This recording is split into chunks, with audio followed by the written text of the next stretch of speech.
yesterday morning at 2:41 a.m.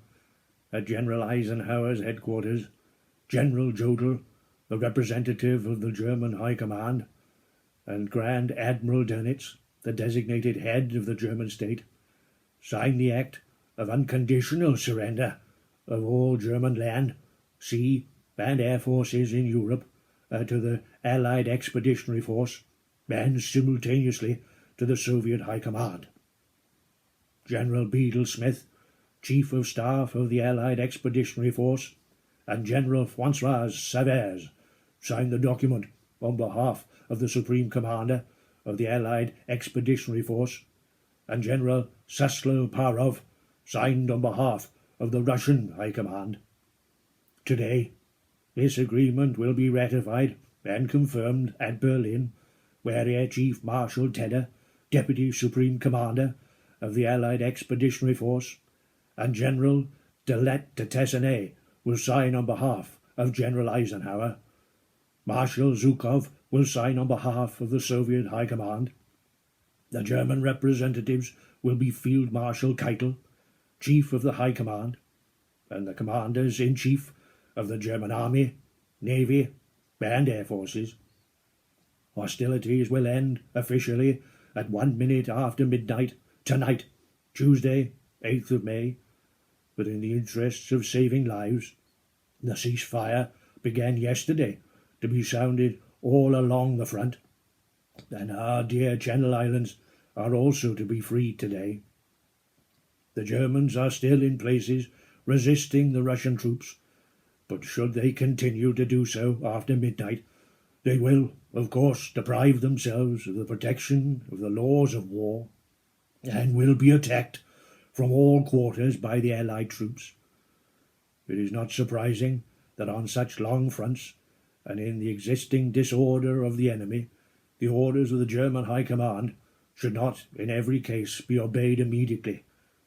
This does not, in our opinion, with the best military advice at our disposal, constitute any reason for withholding from the nation the facts communicated to us by General Eisenhower of the unconditional surrender already signed at Reims, nor should it prevent us from celebrating today and tomorrow as Victory in Europe days. The German war is therefore at an end. After years of intense preparation, Germany hurled herself on Poland at the beginning of September 1939, and in pursuance of our guarantee to Poland, and in agreement with the French Republic, Great Britain, the British Empire and Commonwealth of Nations, declared war upon this foul aggression.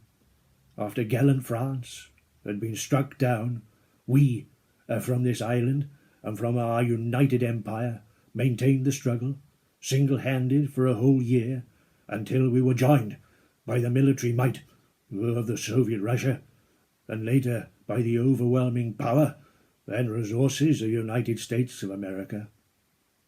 Finally, almost the whole world was combined against the evildoers, who are now prostrate before us. Our gratitude to our splendid allies goes forth from all our hearts in this island and throughout the British Empire.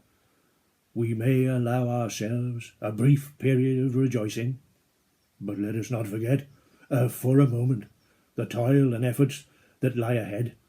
Japan, with all her treachery and greed, remains unsubdued. The injury she has inflicted on Great Britain, the United States, and other countries, and her detestable cruelties, call for justice and retribution. We must now devote all our strength and resources to the completion of our task, both at home and abroad. Enormous crowds had gathered outside the House and all over the centre of London to hear the end of the war in Europe officially announced by the Prime Minister. True, VE Day had been anticipated by the people of London, who'd done a bit of unofficial celebrating the previous evening.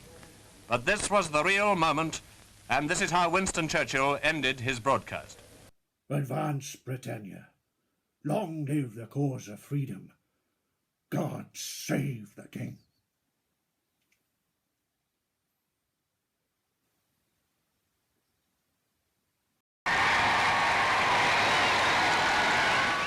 After the Premier had repeated his announcement to the House of Commons, the Speaker led a procession of members, headed by Mr. Churchill and Mr. Greenwood, across to St. Margaret's for a Victory Thanksgiving service.